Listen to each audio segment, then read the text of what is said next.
This measure is something basic that every classical guitarist should know. Maybe you already know it, but my experience tells me that there are a lot of guitarists who don't know it or don't know how important it is. And some of those who do know it often don't take the measure correctly. I'm talking about what is called the string height at the 12th fret. That is the distance from the 12th fret of the guitar to the bottom of the string. This measurement is taken on both the 6th and 1st strings to measure and determine the action of your guitar. If these measurements on your guitar, either one or the other or both at the same time, are not correct, then we are probably talking about a guitar that is difficult or very difficult to play, and therefore will need to have this problem fixed. And be careful if the height is too high, the action of your guitar is too high, we are talking about a playability problem. But also if the height is too low, we are talking about other possible problems like buzzing noises or loss of sound projection of the guitar. To measure it, I'm going to explain to you an easy way many guitarists and guitar makers use it. In these pictures, you can see what measurement you should take. Remember that it is taken correctly from the top of the fret to just the bottom of the string. Some people take to the middle of the string, but that is not correct. From the top of the fret to the bottom of the string is the correct one. Here we see it with the 6th string. Here we see it with the 1st string. So how do we measure it? Well, it's easy with a precision ruler. That is, with a ruler that is divided, if possible, not only in millimeters, but also in half millimeters.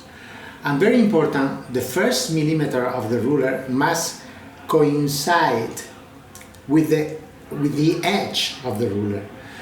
Don't buy a ruler that has a blank space between the edge of the ruler and the first millimeter, because it won't work and it will be useless for our purpose.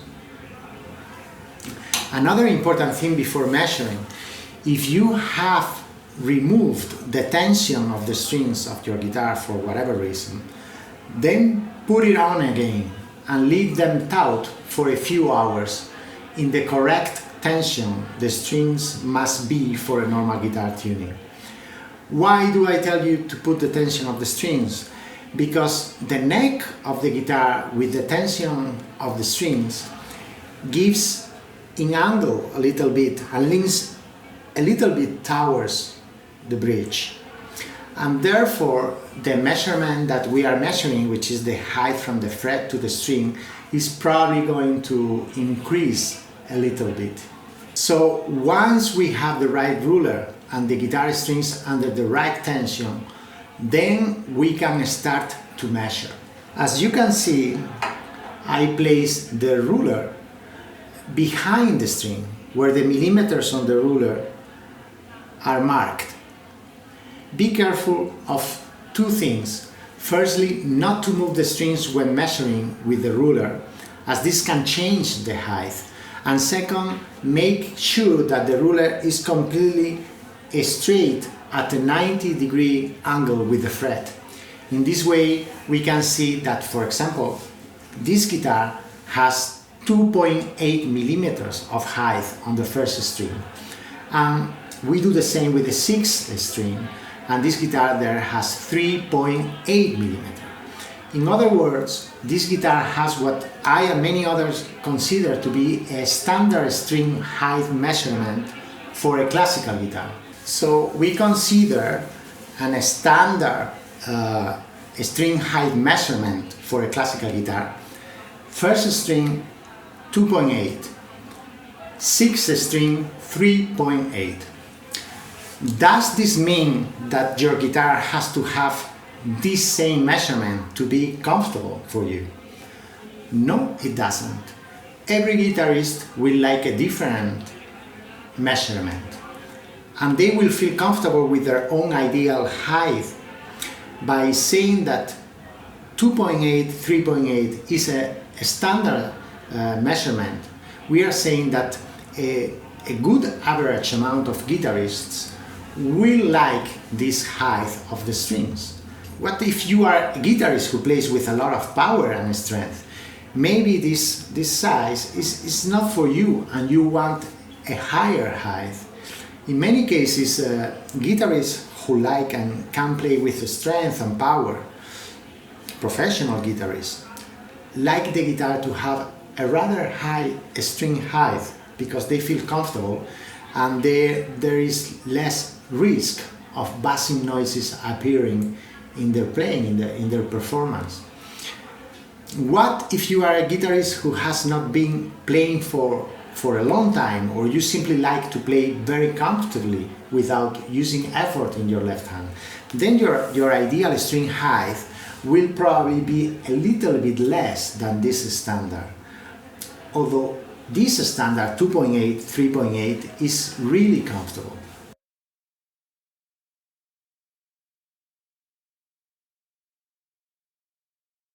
I would say, for example, if your classical guitar is 4mm high on the first string, then we are talking about a guitar that is almost certainly very hard for anyone to play.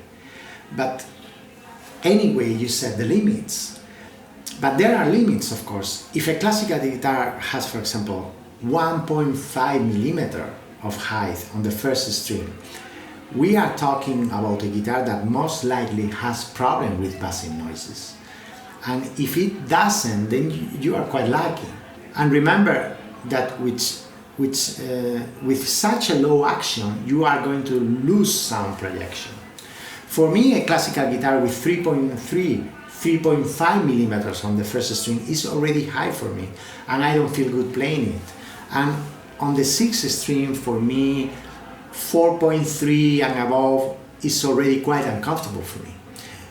Now someone says to me, Alberto, I have set this standard size of 2.8 and 3.8mm on my guitar, and I still find it difficult to play.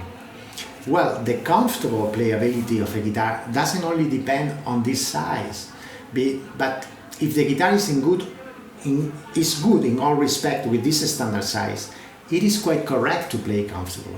Then your discomfort may be due to other causes. As we always say with the classical guitar, we are talking about a very complex instrument where many parameters intervene to obtain a result or to solve a problem.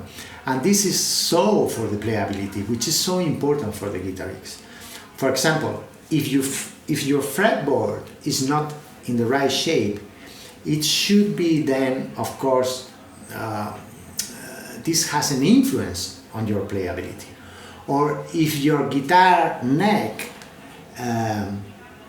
is not has a bad shape, not properly designed for a comfortable playability and position of your left hand, or it has become deformed or warped over time more than normal, or if the bones of the head and the bridge are incorrectly made, or if the frets of your guitar are worn or badly set and cause noises, or are too thin or the wrong shape.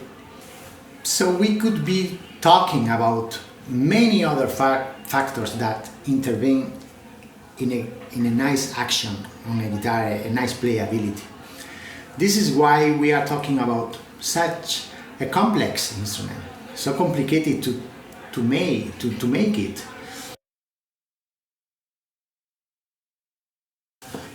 The most common way to fix this is to vary the height of the bridge bone of the saddle.